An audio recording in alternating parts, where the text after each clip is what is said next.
هر که در عشق تو گم شد از تو پیدا می شود.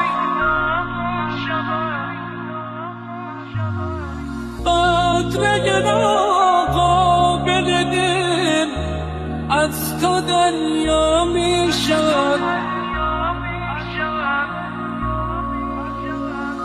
دستی که به درگاه خدا بسته کنش کوتاه نبینیم که این قصه درازه. خاصیت عشق می جوشد از تو، رنج آتش می پوید از تو. هر گوشه خاک که دل